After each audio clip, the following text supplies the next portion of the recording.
I think he was kind of always wanted to be a lead singer. He wanted to be a front man, you know what I mean? And so behind the drums, on the back of this part of the stage, he was the front man. Like he really, now of course this caused problems with, our front man from various times, as you can imagine.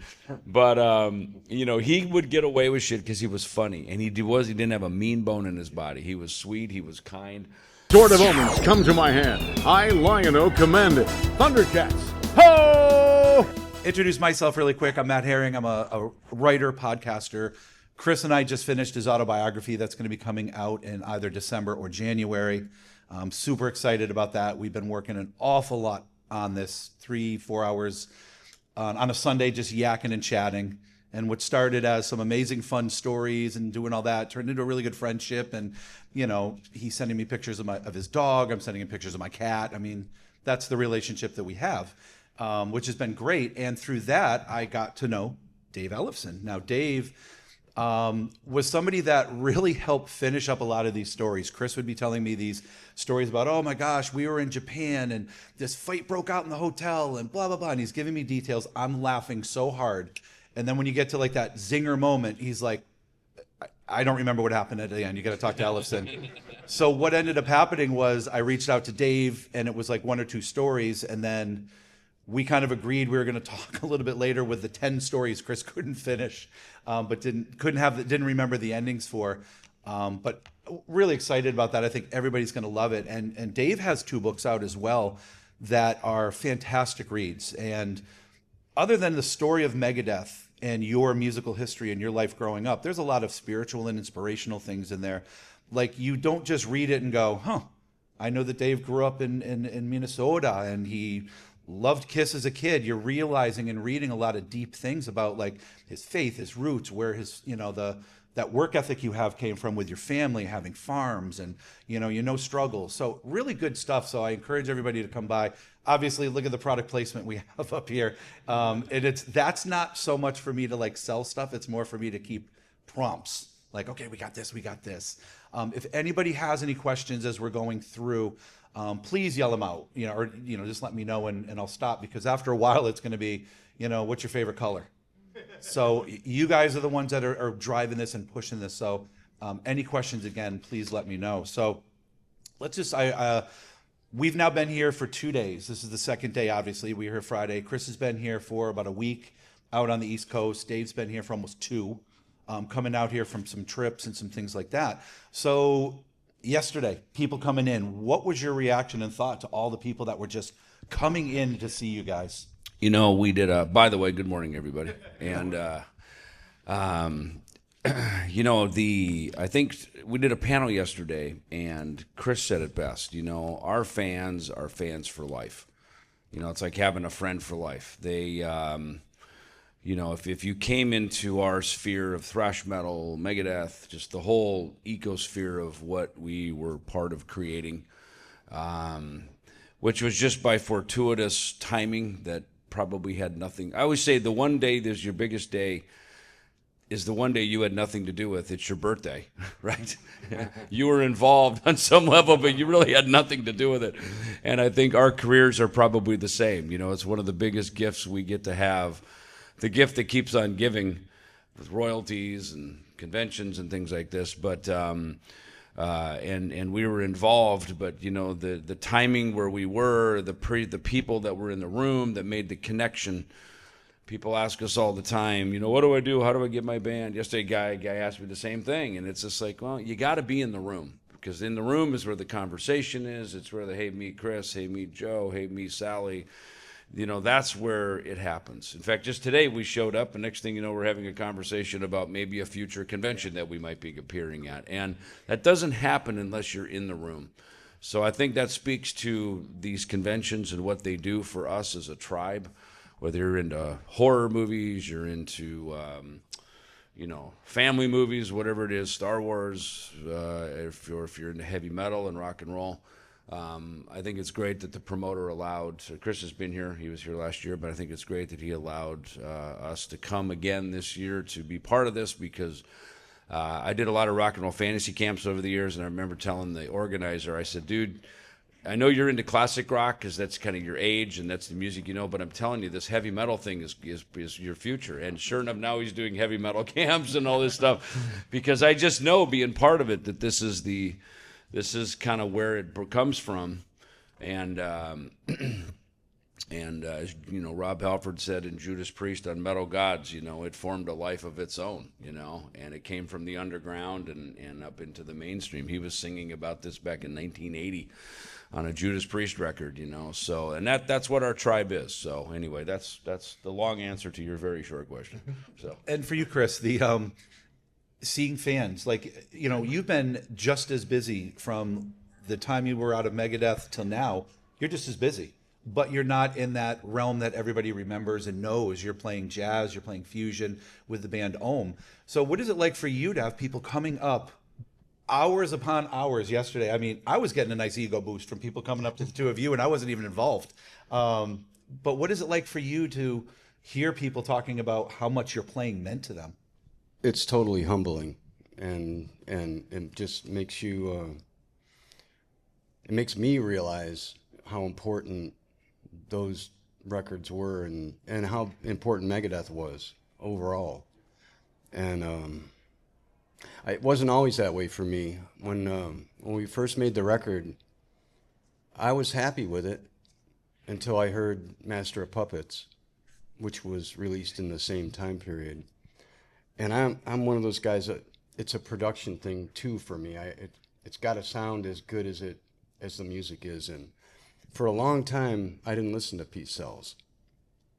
And then it was when Dave asked me to come out and do the Kings of Thrash. I mean, I had known this before, that the record was incredible. But when I had to sit down and relearn it, that's when I realized just how insane that record is and how important it is. So when the fans come up to me, I understand now. I mean, they've always been the same way about it. They're just fans forever. You can see it when they're talking to you. They just love Megadeth. It's last Thursday. I'm already losing my dates, but it was Thursday. Dave played Bass Story. He's got a touring show that he does where he plays with local musicians. Had a great group Thursday down in Hamden, Connecticut. They were covering Dave's life, and that's the things like, you know, playing some of the music. I mentioned this yesterday, and I'll swear by this again. You played Crocus, and I will say up and down all the time, I love Crocus more than AC/DC. I don't look at Crocus as an ACD cover, you know, or you know, a wannabe. I look at AC/DC as, well, we should be more like Crocus. You're playing that stuff. Chris was there, went up and played Paranoid. You played Peace Cells and Wake Up Dead. And for me, who's never seen Chris live, this was amazing. But I always want to mention being upstairs. You guys were playing Devil's Island, which was like the third song in a set. I was up with Chris. Chris had his guitar in his lap, and you were just playing it. So I'm hearing the music vibrating from up here and actually hearing Chris play it. And that's something I'll never forget. That was, you know, when you think about those moments like, hey, Maddie, you know, little 13-year-old Maddie, this is going to happen. No, it's not. But it was amazing. Talk about a little bit your journeys. You know, growing up in Minnesota, you were on a farm, you were a young kid, and then all of a sudden you got the bug to come out to California. Yeah. Well, you know, you talked about my memoir, and I'm looking at the back. Faith, Hope, and Heavy Metal. And I did not grow up a religious guy. I just grew up a nice Minnesota Protestant Lutheran, you know, and that's just what it was, right? You work 6 days a week, you take Sunday off, you go to church, and hopefully they have donuts for the kids. You know, that's all it was, right? And I started playing rock and roll when I heard it on the school bus radio. I was 19 years old. Got my mother. She bought me a bass guitar, $150 for a Gibson bass. It would probably be worth $5,000 today. Sadly, I got rid of it somewhere along the way. You know, my love of Kiss, Sweet, Styx, eventually Ted Nugent. You know, American FM radio rock, basically. I remember when Aerosmith Dream On came on the radio, and Foreigner Feels Like the First Time. And, you know, those were the songs of my generation. You know, those were the big hit songs. They were guitar driven. It was men singing, harmonizing. You know, what I grew up with was Donnie and Marie Osmond and Sonny and Cher on TV. Hee Haw. You know, this is what we would watch on TV. What I heard on the radio was something cooler, And to hear men harmonizing, I really liked that sound of Sweet, Styx, even Kiss shouted out loud. And then, of course, when the first Van Halen record came out, there's this insanely great guitar player, Eddie Van Halen, but right immediately as soon as it hit the first chorus of Running with the Devil were these Beach Boys harmonies. And that, to me, is what I loved. And I think probably my musical journey could be described as heavy, but always melodic. That's what I liked, you know. And I think in Megadeth, we tapped that. Even I remember going in the studio, and Dave, we'd never heard him sing the title track, Killing Is My Business and Business Is Good, right? And the song is not super heavy. It's riffy. It's catchy. And then he comes in the studio, and he starts singing, I am a sniper, da da da da da da da da da da. I'm like, that's really catchy, you know, for a song about a sniper. You know, this is pretty melodic, you know. And even the chorus, "Killing is my business, and business is good." And I'm like, wow, I didn't know you could create such a, you know, James Bond, you know, type of theme and have it be so catchy. So I always liked that about Megadeth, that there was more than just kind of this machine gun drumming.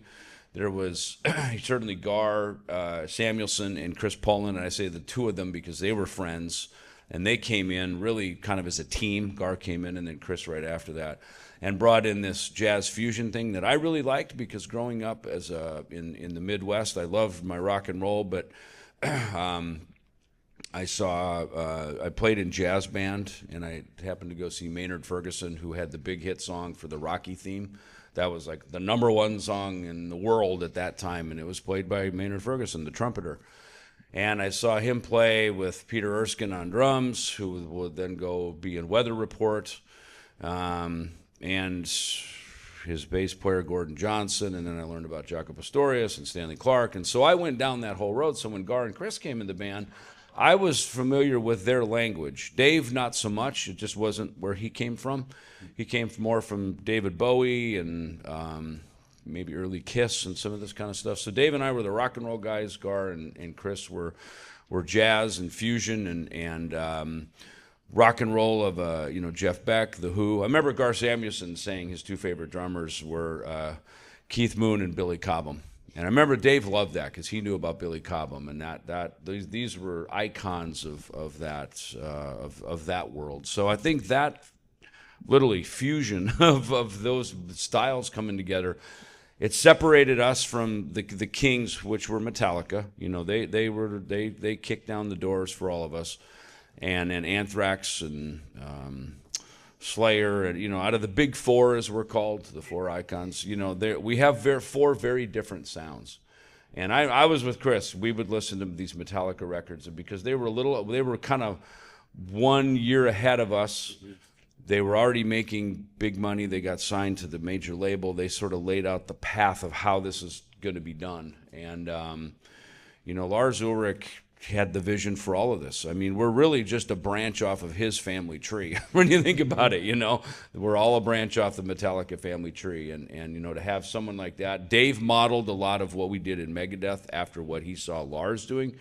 I remember he'd always tell Gar Samuelson, well, Lars would play like this, and eventually Gar's like, fuck that guy. Like, I'm fucking, and he wasn't saying it against Lars. He was just rebuttaling against Dave, like, stop telling me how to play. Don't tell me how to play like your other drummer, and, like, I'm me, and Lars would come to our shows, Peace Sells. He's a fan of that record too. He loves it. He'd come to our shows, and he was a fan of all that as well. So I think, as much as anything now, we're all fans of each other's work, and we can appreciate what each other did. As much, we're all competitors when we're young. Don't bull by any crap that we're not, because we are, because we're all trying to get to the top. And then at some point, we've been to the top, and now we can all be friends and enjoy the view together. So six or 7 years before, 6 or 7 years before, you took a trip out of snowy, frozen Dunkirk, flew out to El Nino in California when you arrived. Yeah. And musically, think about where you were, like your influences and what it was that got you to answer that same call that Dave got. Like, I want to go to California. I need to go to California. The first band I was in, we did Allman Brothers songs like In Memory of Elizabeth Reed. We did Santana songs like I can't remember, but we would do Santana, we would do Buddy Miles songs, we did all this obscure stuff. Anyway, that kind of started me down the road of, you know, that kind of like, in memory of Elizabeth Reed was like the harmonies and all that. That stuck with me, and that helped me in my guitar playing journey. But one day, we decided, Gar and Stu decided they were going to go to California, and I was playing in a band around Albany, and I knew I was going to go. They knew I was going to go too, and I let those guys know. But those guys helped me along my journey too. Moon and Mike Meany, they turned me on to a lot of music. They turned me on to the Tony Williams Lifetime, Weather Report, and music like that, and that stuck with me. But California was an eye-opener, because I was there for a month and I never saw anything but rain. And it was funny because one day the sun came out and there were mountains everywhere where I was living. They were just everywhere. I was like, wow, this is amazing. So anyway, we started playing around town, and everybody knew our name. They called us the New Yorkers because we were from New York. And eventually we got hooked up with Megadeth because we had the same manager. And just, you know, that's my story. It's like not much, but It is your story. That's definitely it. When you think about the bass story show that you just did, thinking about Jamie's Crying, because you were playing that, and when you think about a song that most of us probably have heard, love, you hear that dun, dun, dun, your brain is already in. And that means a lot to us at one level, but I like to think about the fact that that was a song that created a whole genre of music unexpectedly. I don't think Eddie, Alex, Michael, and Dave decided, let's make a song that's going to create thrash metal. Let's just create a song. But it did, because that, and when you were playing it at the show, I was like, if you weren't playing that song, if you were just playing Beautiful Girls, he might not have come up and complained. Yeah. Running with the Devil's the song. With the Yeah, Devil, yeah. I'm sorry. Yeah. Goes well with Jamie's Crying. Yeah. Though. Yeah. So that whole album to me is it's one piece of great music, you know. Well, I always say, you know, I got to know Michael Anthony now, and when I told him, I said, you know, there's this famous story that me and my friend were downstairs from Dave Mustaine in Hollywood in June of 1983, and I was playing Running with the Devil, and his roommate Tracy threw the flower pot down in her air conditioning, screamed at us. We went upstairs, asked him where to buy beer, and that founded Megadeth. And that is truthfully pretty much the story. Now, was it Running with the Devil? I don't know. Me and my friend Greg, you know, who knows? All I remember is we were up early. I don't know why this is. Rock stars are not supposed to get up at this hour, but we were up early. Again, kind of our Minnesota ethic. Let's get up and start jamming and practicing. And Dave heard us upstairs. Actually, his girlfriend, it wasn't even his girlfriend. It was just a roommate that he had shared an apartment with. And I think she was hungover and threw the flower pot on her air conditioner. And we noticed the guy upstairs kind of leaning out the window listening to us practice. We didn't know who he was. And so we went up and we saw him walking around. We thought, okay, I think he lives upstairs right next, you know, one door over. Knocking on his door, and it was him. And we needed beer, and that turned into a friendship, turned into a musical friendship, and me and my friend Greg Handovitz, we started playing with Dave, and it was Greg's idea to call the band Megadeth. He brought that idea up, and Dave didn't like it at first. He had this idea of fallen angel, and he wasn't committed to that either. But you know, he had this word Megadeth that he had gotten from a pamphlet of Senator Alan Cranston, who was the senator of California at the time, and he was talking about nuclear disarmament. This is the Reagan years. You know, this is all big stuff at that time, right? But you know, that friendship started, you know, our journey, you know, and you know, Dave was, I think, we have a whole podcast. If you want to watch the David Ellefson show, look for the naming of Megadeth or Greg Hannon. That whole story is there, so I don't need to tell the whole story. But, you know, I got to tell Michael Anthony, and I said, you know, because of that bass line is basically how I met my upstairs neighbor, and we started Megadeth, right? And he just chuckled. He goes, well, at least it was an easy bass line, you know? but I was a fan of theirs. You know, I can't wait. I always watch anything on YouTube about the making of those early Van Halen records. You know, they were a mystery to me of how they were made. And now they're not because, you know, like Chris and I have made enough records, we know how it's done. My friend Jeff Waters from Annihilator, he actually rented Sunset Sound one afternoon, so we could just go in there and hang out, you know, and look at the toilet that David Lee Roth peed in, and, you know, the ashtray Eddie put his cigarettes out in. You know, just, you know, we're fans too, right? So it's and, you know, to just kind of go there and absorb the magic of that experience, you know. But you're right. Who knew that, you know, just my love of that music. And you know, for me, moving to California, it was, let's say it was 1981. And, you know, Ozzy, I noticed, was getting his musicians from California. You know, he had Randy Rhoads, Rudy Sarzo, and then we learned about their band, Quiet Riot. After Randy tragically died, he got Brad Gillis from Night Ranger, who would then put out their first record and become MTV heroes. Jakey Lee, you know, we learned about Rat and Rough Cut and this whole scene. So to me, it was like, I got to get out there because, again, get in the room. That's where the action's happening. And we know this about musicians, that's really all this is.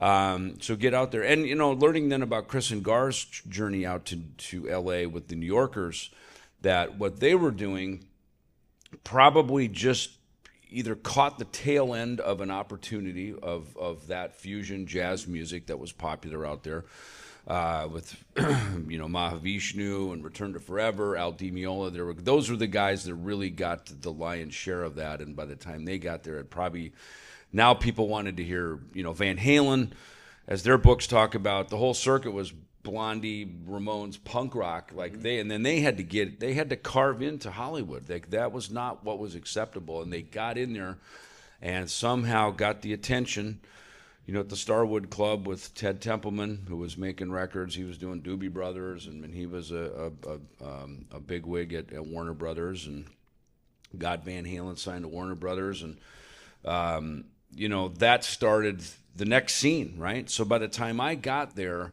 Quiet Riot was #1 on MTV. Motley Crue had just played the US Festival, you know. So I was thinking it was going to be teased hair and studded whatever and eyeliner and everything. And then I meet Mustaine, who had just come out of Metallica, who I'd not heard of any of this because Metallica, Kill 'Em All had not come out yet, their first record. But, you know, Dave's like, hair down, not up. We're not playing Hollywood. Like, basically everything you see, we're not part of that, and we never will be. And thank God we had that kind of leadership, you know, to follow somebody who could really lead the charge, because who knows where I would have ended up, you know. So I look at it like you talk about my faith journey is less about sort of crosses and religion and that. It's more about God puts in us a black box, you know, that they'll check after we die. Okay, what the hell did he do? You know, like after a plane crashes, they go get the black box. What happened here, right? And I think, you know, that's what these memoirs are. This is the sort of the black box of our lives. It tells the story of how we followed a thought of, you know, Chris followed this thought and his buddies, I got to get out to L.A. I followed the thought with my buddies, I got to get, and I was the leader of that charge. I said, I got to get to L.A. I'm going to L.A. You can come with me or not, but I'm going. And you know, a friend told me once, he said, you know what, David, leap, God will be the net. You know, if you fall, he'll catch you, you'll get another chance. You know, just stay in the game, just keep going. And I think that's probably the story of my life. You know, Matt, you know, Chris, yeah, you want to come out to, you know, to Mohegan Sun? It's like, yeah, it's a nice place. I played there. I like it. You know, there's a convention. Okay, great.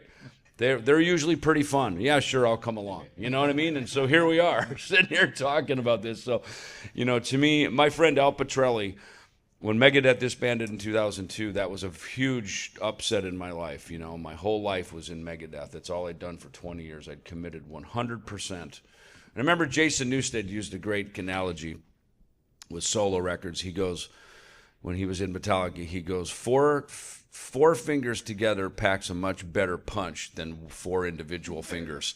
And I thought, that's freaking brilliant, man. That is exactly when 4 fingers are together. That and obviously Metallica was hitting on all cylinders at that time. And I thought that's what I did. I committed my whole life to that. And one day it ends. But Al Petrelli told me in his thick New York accent, he goes, "Hey, here's the deal, David. Now you just say yes to everything, you know, and better to be overbooked than underbooked." And I'll tell you what, I said no to a couple things, and my phone stopped ringing like that. And someone told me, they said, "David, they're calling because they want to hear you say yes. They're not calling so you say no. They're hoping you say yes, and if you say no, then they go, well, I guess he doesn't want to do anything." And man, it gets dark and cold real quick. And I learned. I was like, I'm done with that, you know. And I just said, you know what? Get in the room. Be in the room, you know. So that's kind of the story of my life. Yeah. And for you, Chris, you were out in California. You and Gar, the New Yorkers, you had Stu with you, and you know everybody else that was coming in and out. That disbanded. The whole new wave thing happened. A lot of bands were like even the metal bands. The Knack hit with My Sharona, and for a lot of us as little kids listening to that song, it was poppy, it was catchy. You're sitting there dancing around, running around, singing it. But for the entire industry of non-thin tide bands, Exactly. it was your death knell. It was all over. You jumped around to a bunch of different things, and then kind of stumbled when Gar went in. You stumbled right in with him. I love the story about how you auditioned. It's a great story. Yeah, after I saw them at the Waters Club, Gar said, you know, you got to come to Mars Studios, where Dave, they kind of ran that place. And so I just brought my gear down, and I played loud for like 2 or 3 hours. I was in there on and off playing. And I just remember there's Gar and Dave was at the door, and I was like, it was like, do you want to join the band? I said, yeah, that's why I'm here. And then after that, I remember Dave, me, and Dave Mustaine were sitting in a circle for days, day after day, learning songs. And I would look at Dave Ellefson and go, I think he means this. Right in front of him, because he was always just hammered, you know? And, you know, and he didn't say anything when I said that. And later on, he would go, what are you doing? That's wrong. And then I would change it, and you probably already knew it, but that was something that cracked me up. And then, I don't know, it was a journey, that's for sure. And especially, like, we would get in a Winnebago and be crossing the country, and we'd be sick. We were drug addicts. You're not bringing a bunch of drugs with you because we don't have any money. And I would be sitting there, and Dave would be sick too, and I'd watch him, and he would get up and pick up a piece of trash off the floor and put it in the trash can. And I'd say to myself, why did he do that? I can't even move. What made him get up and throw that piece of trash away? And that's just, you know, that's just how he was, man. He was like, it was his thing. It was his vision, man. And I just was lucky to be there, I guess. And you know, although it was his vision, you were a huge part of that. And you can tell the influence that you and Gar had stronger on Peace Sells, which to me, that's why I love that album so much, because it made it so much more than just dun dun dun dun dun. And I've told you, I don't know if I think I might have even told you, I remember getting Killing Is My Business. I'm a Dokken kid, hair up to here, Hanoi Rocks, and I put that on. I'm like, nope, that's way too much. But then when Peace Sells came out, I was like, all right, I'm hearing it. I'm hearing the Sex Pistols. I'm hearing all this. I'm hearing some Yes in here. All this crazy stuff was going on. The song Peace Sells tricked a lot of people into buying that record. Oh, it tricked me. Because Peace Sells is like, hey, these guys are pretty good. And then you put it on, and The Conjuring comes on. You know, so Violent devil music. Yeah. But last you were talking about Devil's Island, and I knew it before, but I reminded you. I told you about it. There's a chord change I did in Devil's Island that Dave never told me not to do, and so I said, I told you in the room. I said, I wrote that. And then the harmonies to the descending lines of Peace Sells, I wrote that too, but you know, it doesn't matter. Yeah. But there's all these little things that I remember along the years that, you know, that, wait a minute, I wrote that too.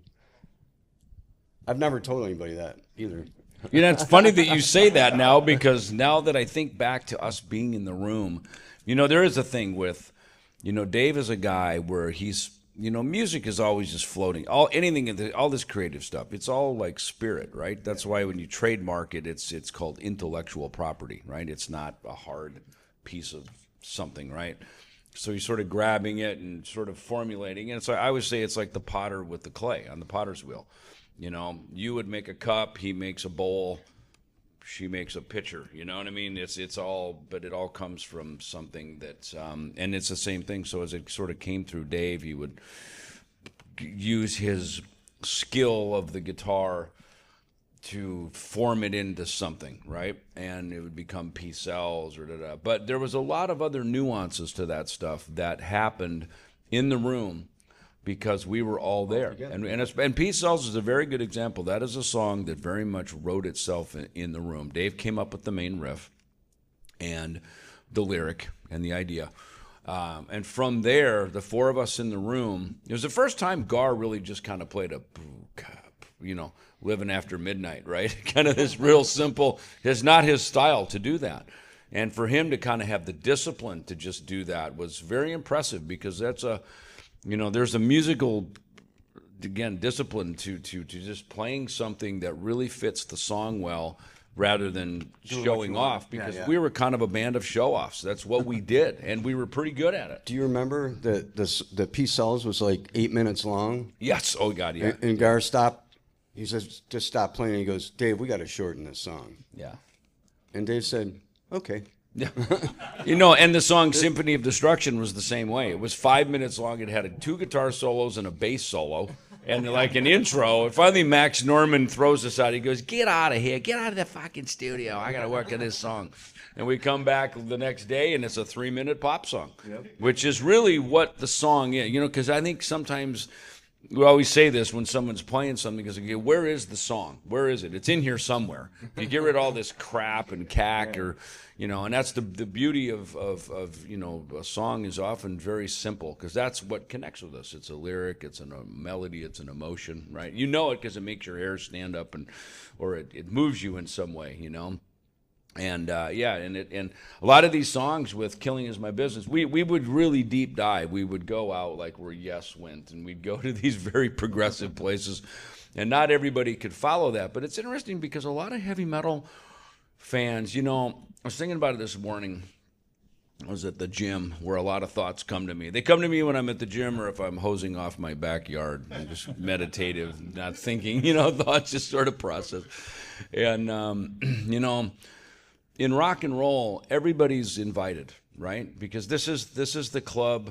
We're the club of people that no one else wanted, to some degree, right? I remember the first time I went to Costa Rica, I said, it's so pretty here. And they said, yeah, this is for the wanted and the unwanted. If you broke the law, or if you're just, and I thought, you know, that's a good way to look at rock and roll. That's what it, and I say rock and roll very loosely, you know, and heavy metal maybe just being a little more, you know, focused version of that, just like the jazz crowd was. You know, these are all clubs that we're in, and everybody who comes to these conventions, man, it's like we're kind of the weirdos, man, you know, and that's why we're all allowed here, and that's why we all get along, and we should all be nice to each other, because, you know, we're all kind of wanted or unwanted somewhere, you know, and this is the place where we all fit in. And I think that's all we ever wanted, was just to have a tribe we could belong to, and that's what we found through this.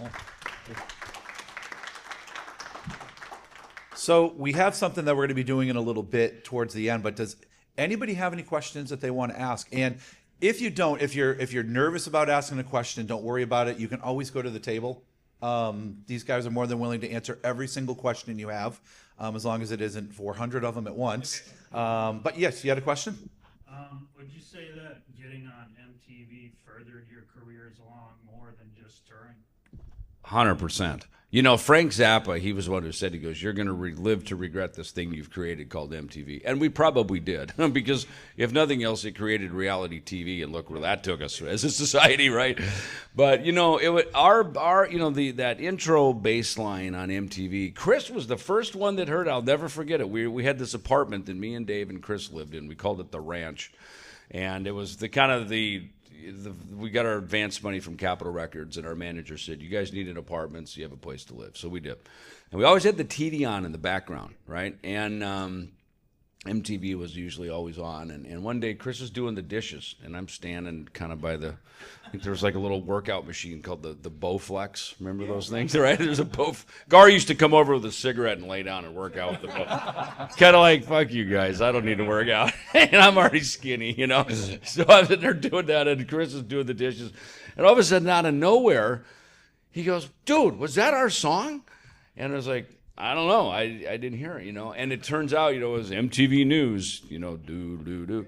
Or it was MTV News. You heard it here. So the next time it comes up, the MTV News, and it's like, maybe it wasn't. I don't know, you know. And then we just kind of have to wait for it to cycle through. And obviously MTV, you know, it's TV. They test market stuff, right? And they found people liked it. And, you know, we were on tour. I think we missed all of that. People come like, oh, my God, that bass line was the theme of my life. It's like, I don't know. We were on the road. I missed the whole thing, if you say so. You know, so I guess that was the blessing is, you know, because of MTV, it kept us out there. And look, MTV, when you're on TV, whether you're on late night TV or morning TV or anything, you know, you are just brought right into people's living rooms, you know, and including our own living room with our own song. And that's the power of what that is. You know, I mean, maybe now it's Instagram or TikTok or YouTube, you know. But, you know, with TV, it literally, I mean, that was the thing with Johnny Carson, you know, thank you for letting me into your living rooms each night, you know, when he retired. It's really the power. I remember sitting in NBC when we played late night TV before we got our Grammy with Dystopia, just sitting up there just going, God, the power of this fucking building. Yeah. 30 Rockefeller, you're just going, fuck, for a century. The power of what this building has done and continues to do, all that happens in there, you know. And so, yeah, it's pretty powerful with television still, I think, to this day. I think the best part of that story, and I remember Chris and I were talking about this, and when Chris and I wrote, we started with childhood and worked our way up chronologically. Then we would go back as Chris would be like, oh, I forgot this one. When you told me that story, the best part of it to me is I was doing the dishes. Nothing else in that story, because he told me what was going on, and he's like, yeah, I was doing the dishes and I heard this, and I'm like, and Gar was working out, and we were sitting there, and I'm like, wait, what happened? He goes, oh, well, we heard the thing on MTV. I'm like, no, go back a couple more. Gar was over? No. Doing the dishes? Yes. So after Megadeth, you had a couple really interesting turns. You joined Circle Jerks. You were the bass player for about a year with them. You went out on the road, really kind of got you motivated back into music, got you to prove to yourself you could do it without substance, you can do all that stuff. And then after that, you and your brother formed Damn the Machine. And tell us a little bit about that one, because I think that's a project that a lot of people might not remember. The Circle Jerks was so much fun. And it's the first time I came home from a tour with a whole bunch of money in my pocket. Megadeth would go out, and we'd come back, and there wouldn't be any money because it was so expensive to go out. We got our $200 a week, right, but that was it. So anyway, I come home with like $9,000, have a lot of money, and then I made Metalopolis, not Damn the Machine. Yep. So I bought some gear, made Return to Metalopolis with Randy Burns, and it was fun to make. My brother played drums great on it. I tried to get a bass player to come in and play on it, but everybody I asked was busy doing something else, so I played bass. But Randy Burns is remixing it now. We baked the 2-inch tape because it was so old. You only get one play after you bake it to get the music off it and make it digital. And man, it sounds amazing. If you A/B the original recordings to how it sounds now, it's like it was recorded yesterday. And but that's going to come out too. It's probably going to come out on Cleopatra if I'm lucky. But then it was Damn the Machine. And that's a whole nother story.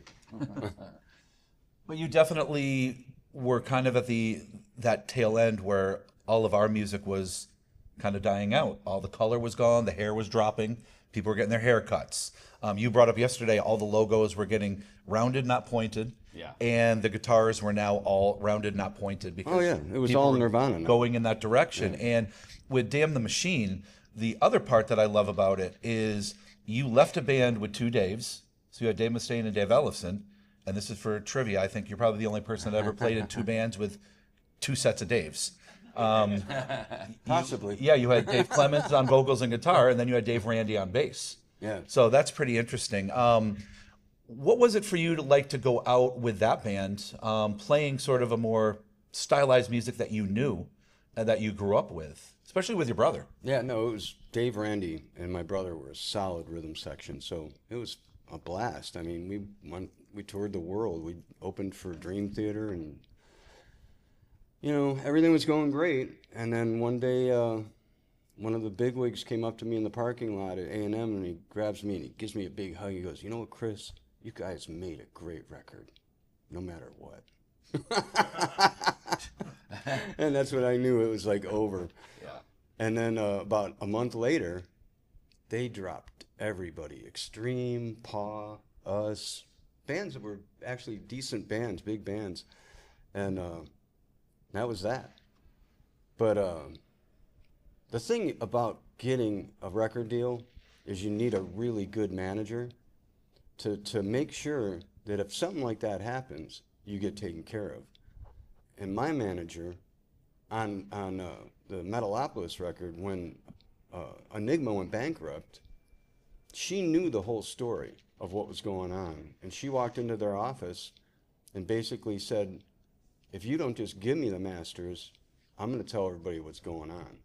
And I'm not going to tell anybody what happened, but everybody else had to pay 50 cents on the dollar to get their records, and I didn't. But anyway, A&M, we get dropped. We're totally sad. And then she says, "Well, no, we got a guaranteed second record with publishing." And so we got a whole shit ton of money. And so anybody here, that if you get a record deal, make sure if you're going to get a second record, make sure you're guaranteed a second record. And that way you always have a cushion. The other thing we'll talk about before where you were for the last couple of weeks playing with a certain Prince of Darkness. You guys recently put together a biography or the life of Nick Menza. You put that out. Right there. It's right up there. Yeah, This Was My Life. Yeah. And I watched it, and it is amazing. You're seeing somebody that just loved life. He loved everything. And what you used to always tell me, Chris, is this is a guy that could make art out of anything. He'll find a piece of wood, and all of a sudden it's a spoon. Or like he took his creativity everywhere. You also talked about what a sweet guy he was, and you had a completely different story as maybe Dave, but you had different stories of how you worked and how things ended, but you had the same story with what an amazing guy he was. Yeah, he'd give you the shirt off his back. He'd do anything for you. Once you were his friend, nothing he wouldn't do. And I'm sure he was like that with you and everybody in Megadeth. Yeah. I mean, it's like what you said. He would say stuff to Dave that most people wouldn't, because he didn't give a shit, and Dave would probably get upset. But, God, he was an amazing person. Funny, great cook. Turned me on to so much good music that I had never heard before. I mean, he made his monitors in his house, and they were huge, and he made them from scratch. And the guys that ran a place in LA called Speaker City were the high-end speaker guys in town. And he invited them to come over and hear the speakers that he made, because he bought the woofers and all the tweeters and mid-range from them. And they came in and they were blown away. And he didn't have a plan. He just made them. Separated the mid-range from the woofer, and he was kind of a genius. Yeah, he helped me when we had a sound man, Neil Schaefer, who had actually worked on the P-Cells tour, I think, right at the very end, right? So he had run sound for the venue in Los Angeles called the Country Club out in Reseda, California. And somehow he got into our organization, and as the transition was happening on So Far So Good So What, we thought, we should probably have an understudy, meaning a backup musician. Now, funny enough, Trans-Siberian Orchestra, who you see, they got hip to this right away. They went, this is huge, this is a lot of money, this isn't going to stop because the guitar player got thrown in jail last night for drinking too much, right? Or whatever it may be, right? Somebody broke their toe and they have to go home. So they have subs all the time, as do Broadway shows, as do Vegas shows. This is not uncommon to have, someone's just like a baseball team. You got a guy on the bench, pitcher, a bullpen, if you will, right? And so Neil brought that up. He said, look, I got a guy. We can bring him out. He'll kind of roadie. He'll tech a little bit. And that was Nick Menza. And he was, a firecracker of a guy. I think he was kind of always wanted to be a lead singer. He wanted to be a front man, you know what I mean? And so behind the drums, on the back of this part of the stage, he was the front man. Like he really, now of course this caused problems with, our front man from various times, as you can imagine.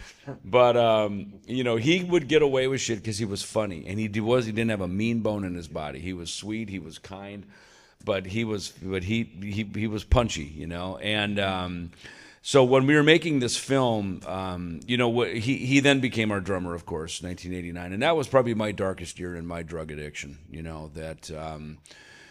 I started drinking at 15, then it led to all the rest of it, into the harder drugs, and by the time 1989, that was a dark year, and I needed to get clean, and I did finally. But Nick and his girlfriend were really there for me. They took me out mountain biking. In fact, the other day when we went to Sonny's place, and I jammed with this band Beyond Purple, Jimmy Bell.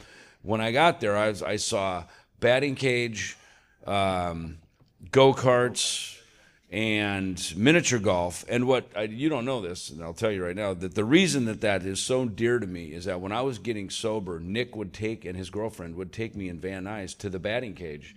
They would take me out to do these wholesome things, miniature golf, batting cage, and I learned.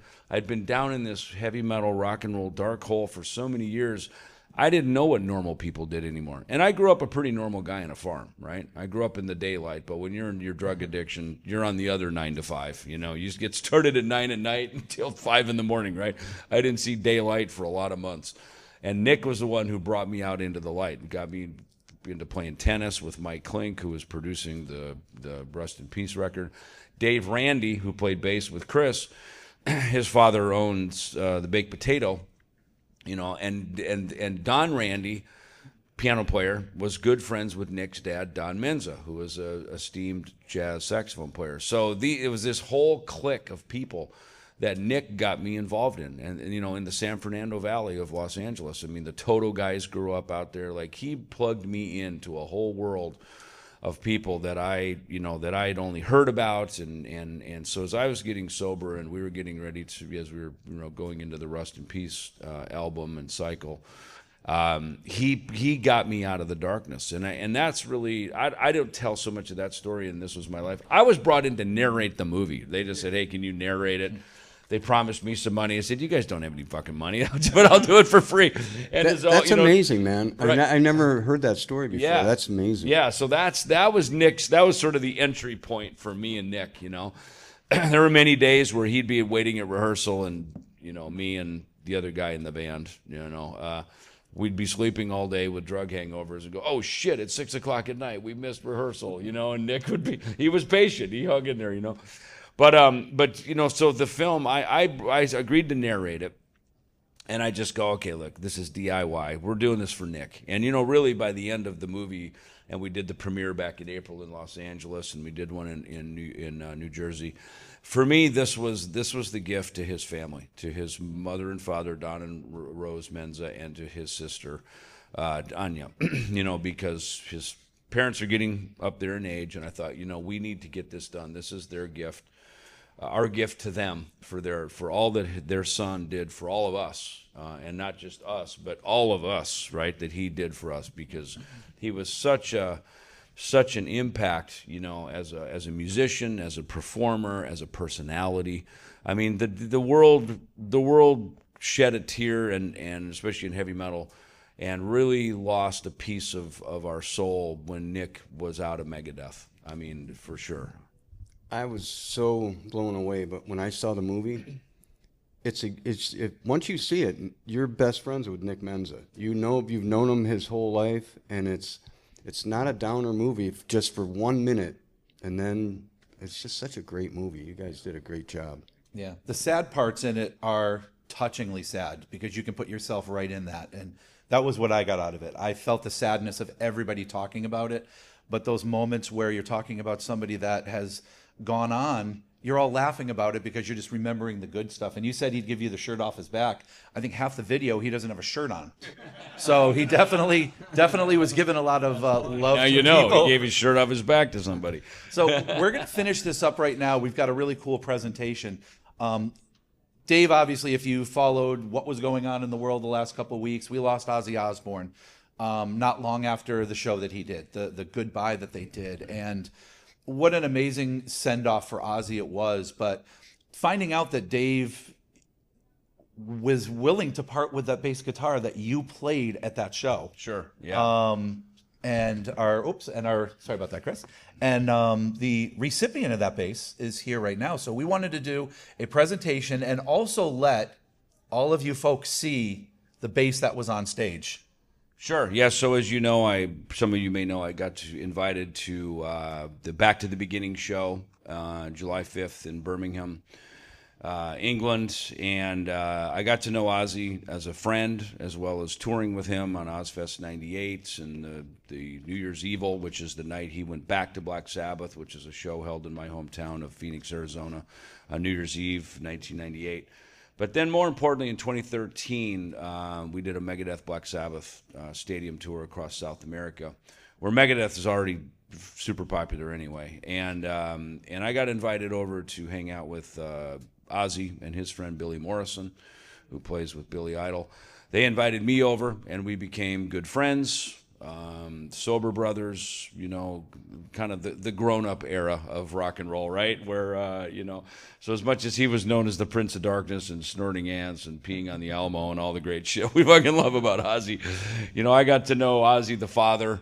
I got to see him last month be Ozzy the grandfather, just smitten with his grandchildren. His daughter Kelly got engaged right in front of me at the after show party. I mean, this was like literally being in the Osbournes' living room, and they were so gracious to all of us. And then, after this great show, to see him, and he was just buzzing. He was just like we do, the after show glow, I call it, and was just so happy. You think, oh my God, he's going to be with us for another few years. Like, this will keep going, even though we all knew, right? He had Parkinson's, and that illness gets worse, never better, as we know. So on some hand, we went into this knowing that we're coming to the end. And then, of course, the shocking news that 2 weeks later he had passed was, all of us, the internet is still abuzz with that. But I got to play 3 songs, and 2 of them with Jakey Lee, who was such an influence to me. When I saw him in my senior year of high school, when he joined Ozzy's band, and I saw him in Sioux Falls, South Dakota, I went, now that's a freaking rock star. He moves like a rock star. He behaves like a rock star. He plays like a rock star. So to become friends with him and get to share the stage with him, I played two basses. Tom Morello is the musical director, and all 3 of these songs were in different tunings, not the same key that they were on the record, and in 2 different tunings. And I hit Tom. I go, "Are we tuning here? Are you guys? What are you doing?" He goes, "Yeah, just bring 2 basses." So I ended up bringing 2 basses, and of course I have played Jackson guitars, their basses, for many years, and I have a great partnership with them. So I have one instrument here that I put some stickers on it to commemorate that show. I played it on the song The Ultimate Sin with Jakey Lee, Mike Borden from Faith No More, Adam Wakeman, and Lizzie Hale from Hailstorm sang the song, and Nuno Betancourt, so that was the band. And I would like to present this bass guitar to our friend over here from CH2 Collectibles, an amazing store, so you should go, because I'm sure that's where this bass will be, so let's give it up here. Excelsior!